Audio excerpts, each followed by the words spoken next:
tiens, le troisième mousquetaire, il est là. C'est notre d'Artagnan Hervouette national. Bonjour mon cher Vincent. Matin. Alors on part à Stockholm avec vous. Le Parlement suédois a approuvé l'adhésion du pays à l'OTAN. Vote massif pour mettre fin à sa neutralité. Mais ça ne suffit pas, oui, parce que tant que la Turquie maintient son veto, les Suédois vont rester à la porte de l'Alliance Atlantique. Oui, en envahissant l'Ukraine pour empêcher l'OTAN de s'étendre à sa frontière, la Russie a provoqué la catastrophe qu'elle prétendait conjurer, parce qu'à l'autre bout de l'Europe, eh bien, la Finlande a décidé de rejoindre l'Alliance Atlantique et elle a entraîné sa voisine, la Suède. La finlandisation, c'est terminé et c'en est fini de 200 ans de neutralité suédoise.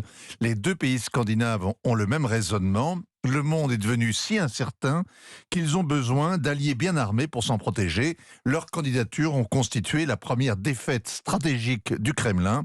Et ça, c'est le premier paradoxe. Alors l'OTAN a accueilli évidemment à bras ouverts les deux voisins qui vont contribuer à sécuriser la mer Baltique.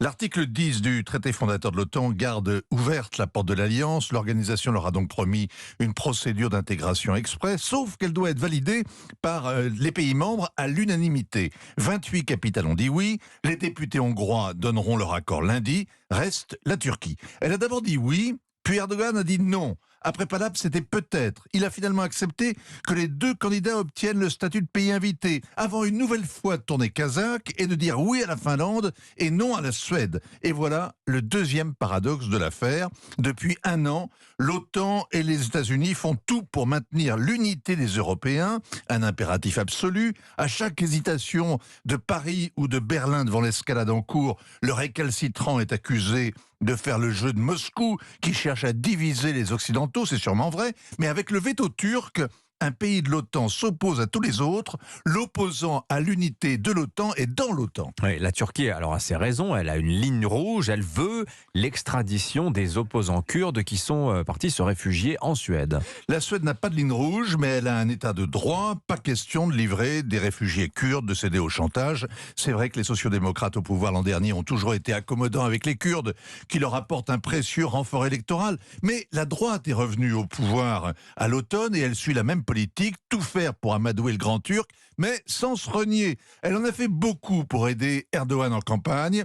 Elle en a fait trop et trop vite. Erdogan y a vu un signe de faiblesse qui l'a incité à réclamer encore davantage. Les Suédois sont naïfs. On n'achète pas un maître chanteur avec des promesses. Et voilà donc que les Suédois se retrouvent tout seuls. Les Finlandais qui avaient présenté avec eux une candidature conjointe font désormais cavalier seul. Les Américains, comme les grands États membres, appellent les Suédois à trouver un terrain d'entente, comme si ça dépendait d'eux.